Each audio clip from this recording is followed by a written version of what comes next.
Assalamualaikum warahmatullahi wabarakatuh. Halo teman-teman semua. Di video kali ini kami akan menjelaskan salah satu materi pada mata pelajaran Bahasa Indonesia, yaitu surat dinas dan surat pribadi.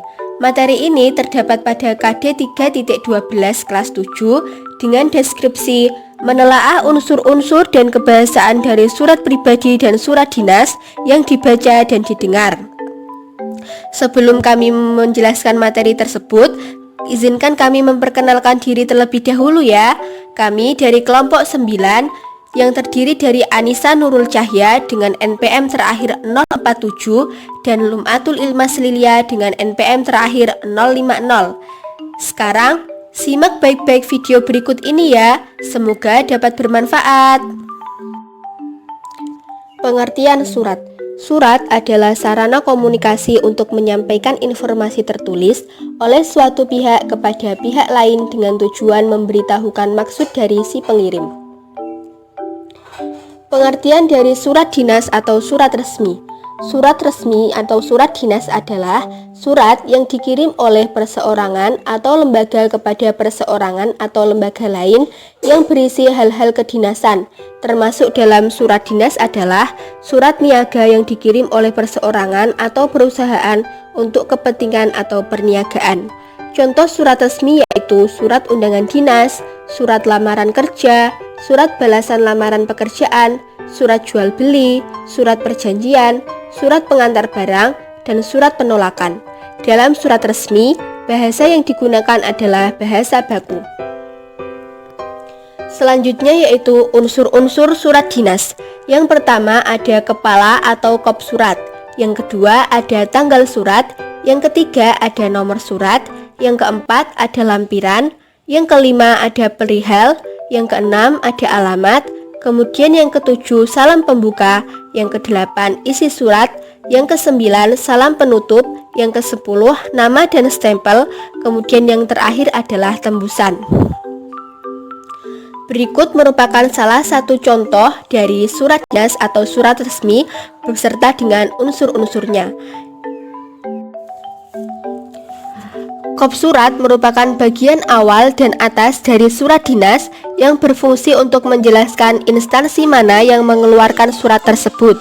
Biasanya terdiri dari logo instansi, nama instansi, alamat instansi, email instansi maupun nomor telepon. Pada contoh berikut sudah ditandai dengan angka 1, namun belum terdapat email dan juga nomor telepon dari instansi tersebut. Selanjutnya yaitu nomor surat. Nomor surat dalam suatu surat dinas adalah hal wajib bagi sebuah instansi yang mengeluarkan surat dinas. Adanya nomor surat akan memudahkan bagian administrasi untuk mengarsipkan sebuah surat. Pada contoh ini sudah ditandai dengan nomor 2. Kemudian tanggal surat. Dengan adanya tanggal surat akan memudahkan untuk mengingat kapan waktu surat dikeluarkan.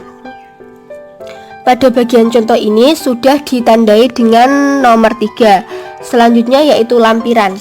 Lampiran dalam surat dinas berisi tentang berkas atau informasi tambahan yang diperlukan dalam surat dan belum disebutkan pada surat utama.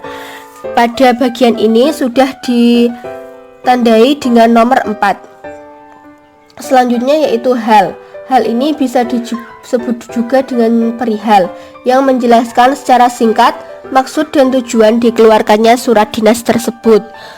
Pada bagian ini ditunjukkan dengan nomor 5 dengan perihal permohonan izin.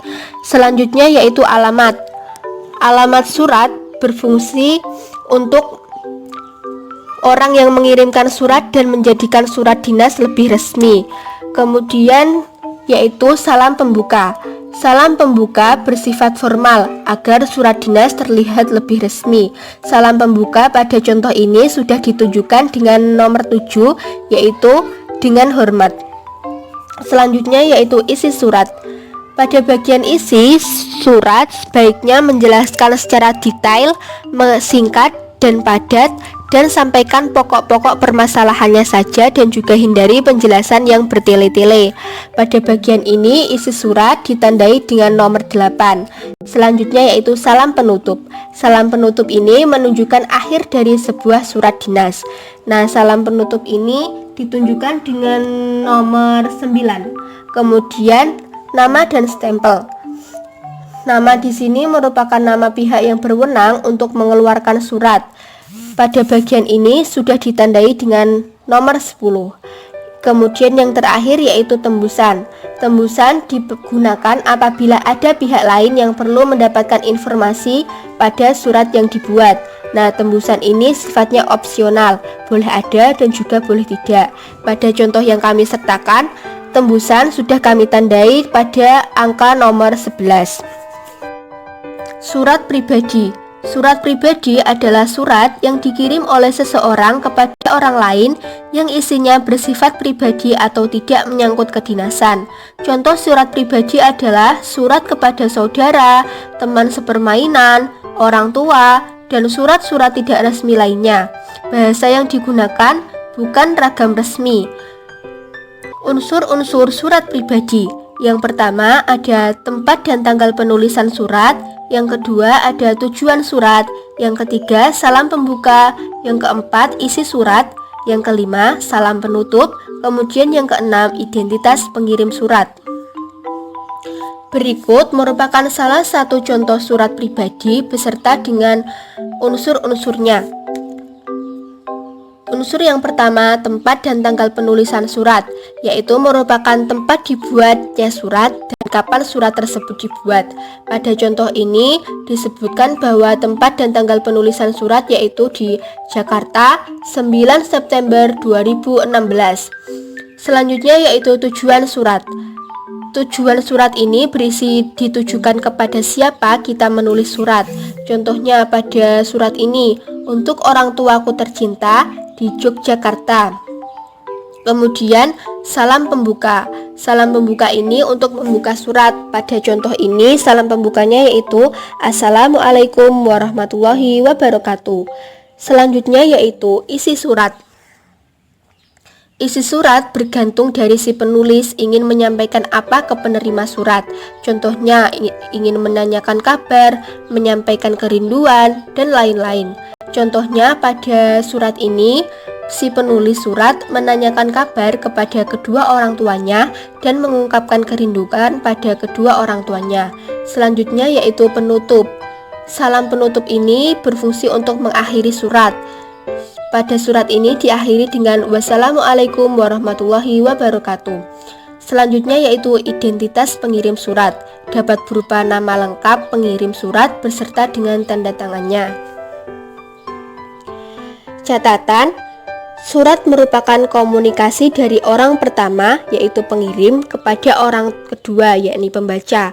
Oleh karena itu, kata-kata dalam surat tidak boleh menggunakan kata ganti orang ketiga yaitu nya. Contohnya yang salah yaitu atas perhatiannya kami haturkan terima kasih. Nah, contoh ini salah ya teman-teman. Jadi yang benar yaitu atas perhatian Bapak saya ucapkan terima kasih. Atas perhatian saudara kami sampaikan terima kasih. Atau atas perhatian yang diberikan saya ucapkan terima kasih. Selanjutnya yaitu ciri penggunaan bahasa pada surat dinas. Yang pertama, pilihan kata sapaan bersifat formalitas. Yang kedua, bahasanya formal. Yang ketiga, pilihan ragam bahasa resmi atau baku. Yang keempat, menggunakan kata sapaan yang baku. Yang kelima, menggunakan kata ganti orang pertama untuk pengirim dan kata ganti orang kedua untuk penerima yang formal. Yang keenam yaitu menggunakan ejaan dan tanda baca yang sesuai, misalnya huruf kapital, tanda titik, tanda koma, dan lain-lain. Selanjutnya yaitu ciri penggunaan bahasa pada surat pribadi. Pilihan kata sapaan bersifat pribadi. Kemudian yang kedua, pilihan tidak formal, tapi tetap santun. Yang ketiga, pilihan ragam bahasa disesuaikan dengan penerima surat. Yang keempat, menggunakan kata sapaan. Yang kelima, menggunakan kata ganti orang pertama untuk pengirim. dan kata ganti orang kedua untuk penerima. Yang keenam, menggunakan ejaan dan tanda baca sesuai. Misalnya huruf kapital, tanda titik, tanda koma, dan lain-lain. Demikian video penjelasan dari kami mengenai materi surat dinas dan surat pribadi. Semoga bisa bermanfaat. Apabila ada yang kurang paham, bisa diulangi lagi videonya ya teman-teman. Kami mohon maaf apabila ada kesalahan. Terima kasih. Wassalamualaikum warahmatullahi wabarakatuh.